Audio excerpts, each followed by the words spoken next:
오늘 함께 읽을 말씀 구약성경 다니엘 11장 1절부터 45절까지입니다. 우리 함께 합독하겠습니다. 내가 또 메대 사람 다리오 원년에 일어나 그를 돕고 강하게 한 일이 있었느니라. 이제 내가 참된 것을 내게 보이리라. 보라, 바사에서 또 새 왕이 일어날 것이요 그 후에 넷째는 그들보다 심히 부유할 것이며 그가 그 부유함으로 강하여진 후에는 모든 사람을 격동시켜 헬라국을 칠 것이며 장차 한 능력 있는 왕이 일어나서 큰 권세로 다스리며 임의로 행하리라. 그러나 그가 강성할 때 그 나라가 갈라져 천하 사방에 나누일 것이나 그 자손에게로 돌아가지도 아니할 것이요 또 자기가 주장하던 권세대로도 되지 아니하리니 이는 그 나라가 뽑혀서 이 외의 사람들에게로 돌아갈 것임이니라. 남방의 왕은 강할 것이나 그 군들 중에 하나는 그보다 강하여 권세를 떨치리니 그 권세가 심히 클 것이요 몇 해 후에 그들이 서로 맹약하리니 곧 남방 왕의 딸이 북방 왕에게 나아가서 화친하리라. 그러나 이 공주의 힘이 쇠하고 그 왕은 서지도 못하며 권세가 없어질 뿐 아니라 이 공주와 그를 데리고 온 자와 그를 낳은 자와 그때 도와주던 자가 다 버림을 당하리라.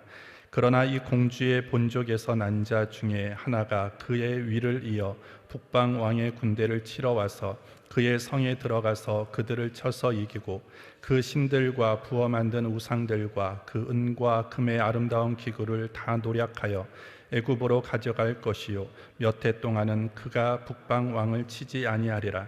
북방 왕이 남방 왕의 나라로 쳐들어갈 것이나 자기 본국으로 물러가리라.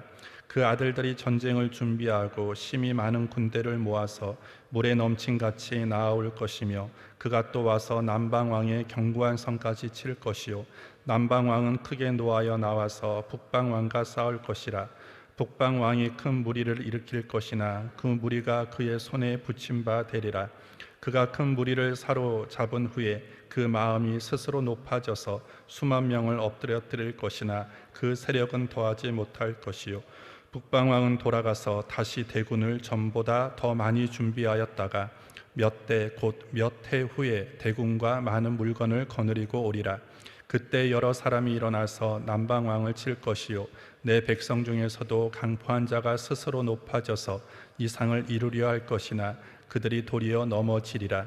이에 북방 왕은 와서 토성을 쌓고 견고한 성읍을 취할 것이요 남방 군대는 그를 당할 수 없으며 또 그 택한 군대라도 그를 당할 힘이 없을 것이므로 오직 와서 치는 자가 임의로 행하리니 능히 그 앞에 설 사람이 없겠고 그가 영화로운 땅에 설 것이요 그 손에 멸망이 있으리라. 그가 결심하고 전국의 힘을 다하여 이르렀다가 그와 화친할 것이요 또 여자의 딸을 그에게 주어 그 나라를 패망케 하려 할 것이나 이루지 못하리니 그에게 무익하리라.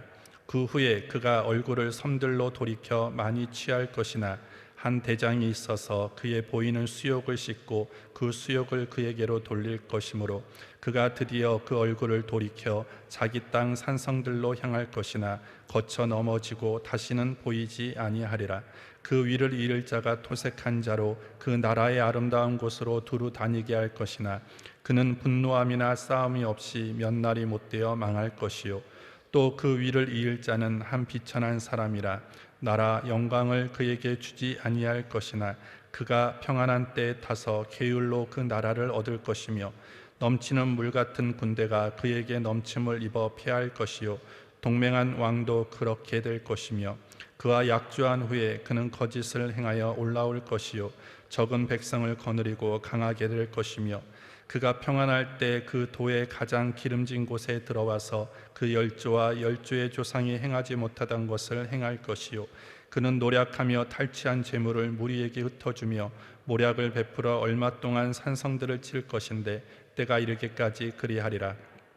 그가 그 힘을 떨치며 용맹을 발하여 큰 군대를 거느리고 남방 왕을 칠 것이요 남방 왕도 심히 크고 강한 군대를 거느리고 맞아 싸울 것이나 능히 당하지 못하리니 이는 그들이 모략을 베풀어 그를 침이니라. 자기의 진미를 먹는 자가 그를 멸하리니 그 군대가 흩어질 것이요 많은 자가 엎드려져 죽으리라. 이 두 왕이 마음에 서로 해하고자 하여 한 밥상에 앉았을 때 거짓말을 할 것이라. 일이 형통하지 못하리니 이는 작정된 기한이 미쳐서 그 일이 끝날 것임이니라. 북방 왕은 많은 재물을 가지고 본국으로 돌아가리니 그는 마음으로 거룩한 언약을 거스리며 임의로 행하고 본토로 돌아갈 것이며, 작정된 기한에 그가 다시 나와서 남방에 이를 것이나 이번이 그 전번만 못하리니 이는 기띔의 배들이 이르러 그를 칠 것임이라. 그가 낙심하고 돌아가며 거룩한 언약을 하나고 임의로 행하며 돌아가서는 거룩한 언약을 배반하는 자를 중히 여길 것이며, 군대는 그의 편에 서서 성소 곧 견고한 곳을 더럽히며 매일 드리는 제사를 폐하며 멸망케 하는 미운 물건을 세울 것이며, 그가 또 언약을 배반하고 악행하는 자를 게을로 타락시킬 것이나 오직 자기의 하나님을 아는 백성은 강하여 용맹을 발하리라. 백성 중에 지혜로운 자가 많은 사람을 가르칠 것이나 그들이 칼날과 불꽃과 사로잡힘과 약탈을 당하여 여러 날 동안 쇠폐하리라. 그들이 쇠폐할 때 도움을 조금 얻을 것이나 많은 사람은 게을로 그들과 친합할 것이며, 또 그들 중 지혜로운 자 몇 사람이 쇠폐하여 무리가 연단되며 정결케 되며 희게 되어 마지막 때까지 이르게 하리니 이는 작정한 기한이 있음이니라.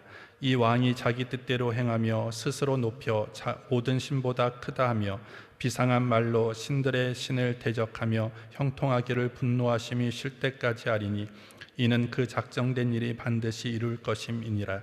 그가 모든 것보다 스스로 크다 하고 그 열주의 신들과 여자의 사모하는 것을 돌아보지 아니하며 아무 신이든지 돌아보지 아니할 것이나 그 대신에 세력의 신을 공경할 것이요, 또 그 열조가 알지 못하던 신에게 금은 보석과 보물을 들여 공경할 것이며, 그는 이방 신을 힘입어 크게 견고한 산성들을 취할 것이요, 무릇 그를 안다 하는 자에게는 영광을 더하여 여러 백성을 다스리게도 하며 그에게서 뇌물을 받고 땅을 나눠주기도 하리라.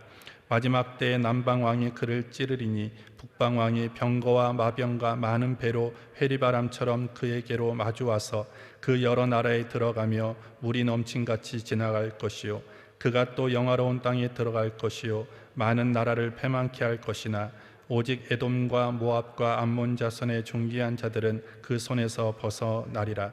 그가 열국에 그 손을 펴리니 애굽 땅도 면치 못할 것이므로 그가 권세로 애굽의 근 은과 모든 보물을 잡을 것이요, 리비아 사람과 구스 사람의 그의 시종이 되리라. 그러나 동북에서부터 소문이 이르러 그로 번민케 하므로 그가 분노하여 나가서 많은 무리를 다 도륙하며 진멸코자 할 것이요, 그가 장막 궁전을 바다와 영화롭고 거룩한 산 사이에 베풀 것이나 그의 끝이 이르리니 도와줄 자가 없으리라. 아멘. 오늘 제목은 적그리스도를 경계하라입니다. 우리 32절 같이 한번 더 읽겠습니다. 그가 또 언약을 배반하고 악행하는 자를 게을로 타락시킬 것이나 오직 자기 하나님을 아는 백성은 강하여 용맹을 발하리라. 교재 보겠습니다. 다니엘은 바사와 헬라 제국 시대에 일어날 일들에 대한 환상을 본다. 환상의 초점은 알렉산더 이후에 나타날 시리아의 북방왕들, 특히 안티오쿠스 4세 아피파네스에게 맞춰져 있다. 그는 교활하고 잔인하며 탐욕스럽고 부도덕한 인물로서 무엇보다도 그의 포악성이 두드러진다. 우리는 그를 통해 말세에 나타날 적그리스도의 모습을 엿볼 수 있다. 첫째로 적그리스도는 철저히 자신의 뜻대로 행한다. 안티오쿠스의 교만은 극에 달해서 자신을 신의 위치에 놓는다. 그는 스스로를 에피파네스, 곧 땅에 나타난 신이라 부르기를 서슴지 않는다. 둘째로 적그리스도는 힘을 숭배한다. 안티오쿠스가 섬기는 유일한 신은 세력의 신이다. 곧 권력과 재력만이 최고라고 생각한다. 또한 자신에게 굴복하는 자에게는 권력과 재력을 나눠주는 정책을 쓴다. 이처럼 적그리스도는 마지막 때에 돈과 권력으로 성도를 미혹한다. 셋째로 적그리스도는 반드시 멸망한다. 막강한 권력을 자랑하던 안티오쿠스는 원인 모를 병으로 갑자기 앓다가 죽었다. 하나님께서 그의 생명을 거두어 가신 것이다. 적그리스도가 득세할 때 많은 사람이 타락하게 될 것이다. 그러나 하나님을 아는 백성은 강하고 용맹하여 적그리스도를 두려워하지 않고 믿음을 지킨다. 성도는 고난을 통해 정결케 되며 마지막 때에 주님의 신부로서 부끄럽지 않은 흰옷으로 단장하게 될 것이다. 아멘. 오늘 함께 읽은 다니엘 11장, 아마 여러분들이 지금 함께 읽으면서도 이게 무슨 내용이야? 라고 할 정도로 대단히 복잡하고 어려운 그런 내용으로 구성되어 있습니다. 다니엘서에 또한 많은 성경에 많은 예언들이 기록되어 있지만 특별히 오늘 우리가 함께 읽은 다니엘 11장은 그 중에 가장 어려운 예언 중에 하나라고 사람들이 얘기하는 곳입니다. 다니엘 이후, 즉 300에서 400년 이후에 이루어지는 역사에 대해서 오늘 다니엘 11장은 구체적으로 기술하고 있습니다. 2절부터 4절은 페르시아 왕조의 몰락, 그리고 알렉산더 왕의 등장, 그리고 분열의 전반적인 역사를 다루고 있고요. 그 다음에 5절부터 20절까지는 남방 왕국 톨레미 왕조, 지금으로 하면 이집트의 얘기를 하고, 그리고 또 북방 왕국인 셀루큐스 왕조 시리아에 대해서 얘기를 합니다. 그 둘 왕국 사이에 패권을 위한 온갖 음모와 그런 전쟁의 모습을 그리고 있고요. 그리고 21절부터 45절까지는 안티오쿠스 4세 에피파네스의 등장과 그의 악행에 대해서 오늘 기록하고 있습니다. 오늘 11장에서 얘기하는 이 예언들은요, 과연 이 세상 끝에서 어떤 사건들이 우리 앞에 일어날 것이고, 또 우리가 살아가고 있는 이 시대 속에서 우리는 어떤 준비를 하면서 어떤 자세를 가지고 살아가야 될지에 대해서 오늘 우리에게 알려주고 있습니다. 오늘 본문을 통하여 우리가 알고 실천해야 될 것이 무엇인지를 잠시 살펴보겠습니다. 첫 번째로, 우리는 영원하지 않는 것들을 얻으려고 노력하지 말고 영원한 하나님의 나라와 의를 위해서 살아가는 자가 되어야 하는 것입니다. 다니엘 11장의 말씀은 앞서 말씀드렸듯이 앞으로 벌어질 역사적인 사건들을 하나님께서 천사들을 통해서 환상으로 보여주고 있습니다. 페르시아 제국으로부터 시작해서 헬라 제국을 거쳐서 그 이후에 많은 왕조들의 역사에 대해서 오늘 기록하고 있습니다. 오늘 잘 보면요, 결국은 전쟁에 대해서 얘기하죠.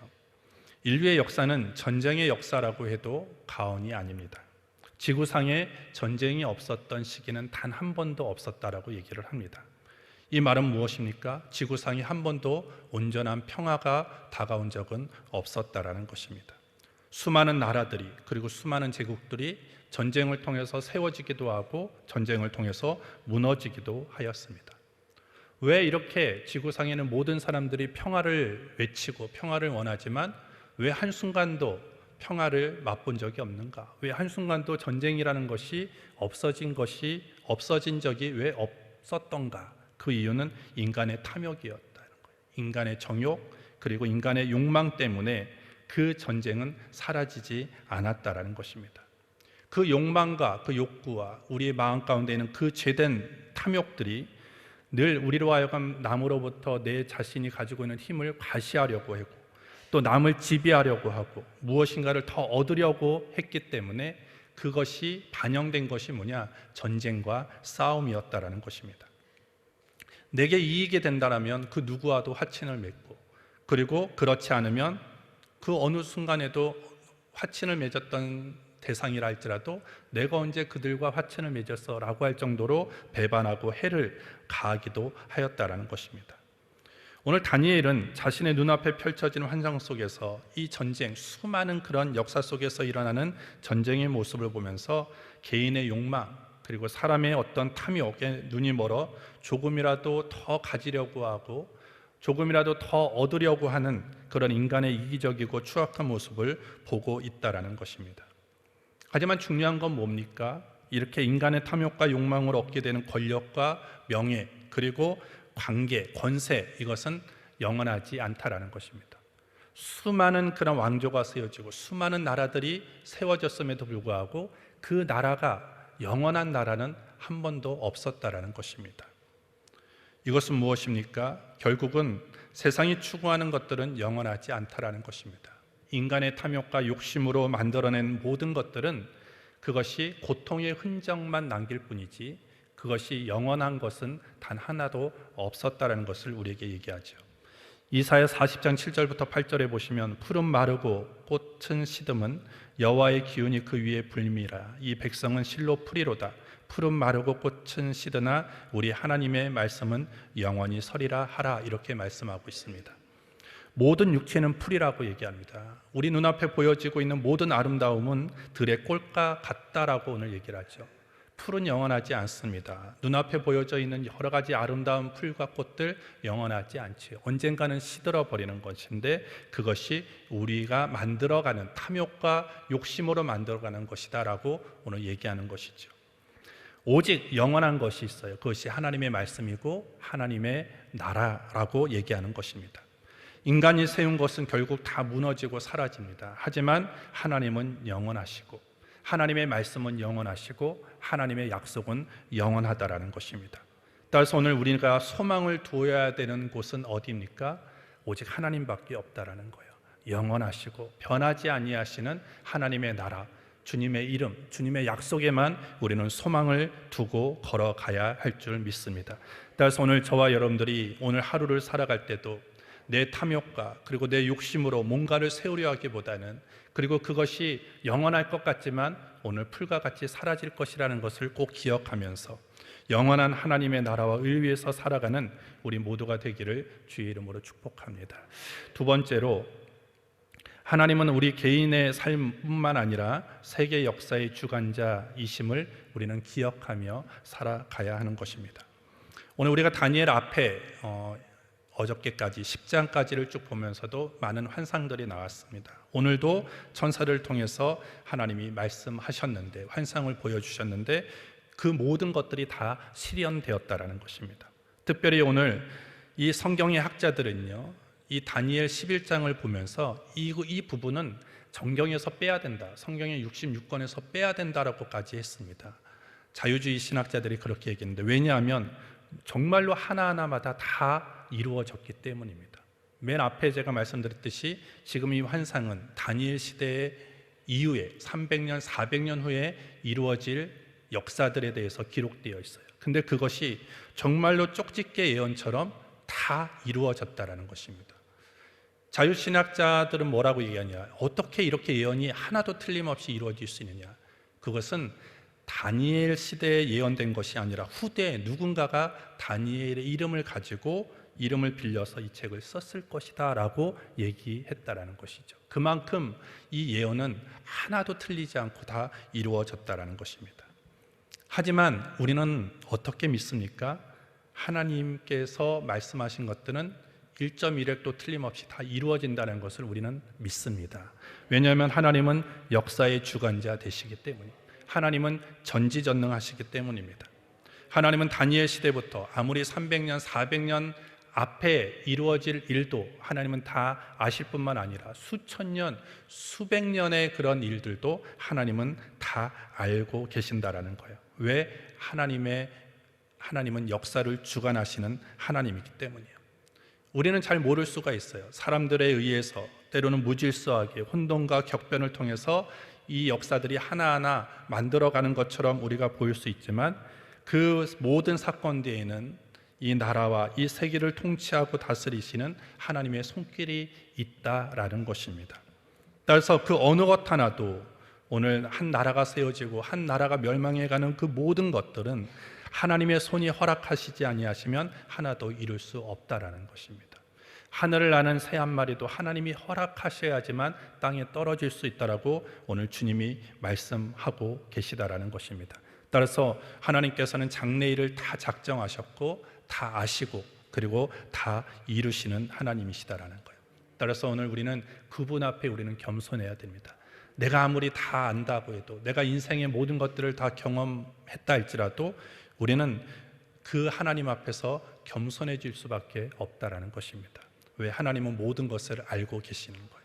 하나님은 하나님의 계획과 섭리 안에서 이 세상과 이 세상의 역사를 주관하고 섭리해 가고 계시다는 거예요. 그리고 하나님의 계획에 따라서 이 모든 것들을 성취해 가고 있음을 우리는 기억하며 살아가는 저와 여러분들이 되기를 주의 이름으로 축복합니다.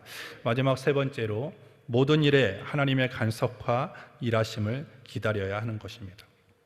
21절부터 45절까지는 한 사람에게 초점을 맞춥니다. 그 사람이 누구냐 하면 안티오코스 에피파네스 4세라는 사람인데, 오늘 우리가 교재를 읽었듯이 이 에피파네스 4세는 적그리스도를 아주 가장 잘 예표해 주는 성경의 한 인물로 그려지고 있습니다. 오늘 이 사람은 권력을 잡고 자기의 통치권을 강화하기 위해서 엄청난 전쟁을 일으키고, 그리고 수많은 사람들을 학살하고 수많은 사람들을 약탈했습니다. 36절에 보시면 이 왕이 자기 뜻대로 행하며 스스로 높여 모든 신보다 크다 하며 비상한 말로 신들의 신을 대적하며 형통하기를 분노하심이 쉴 때까지 하리니 이는 그 작정된 일이 반드시 이룰 것임이니라.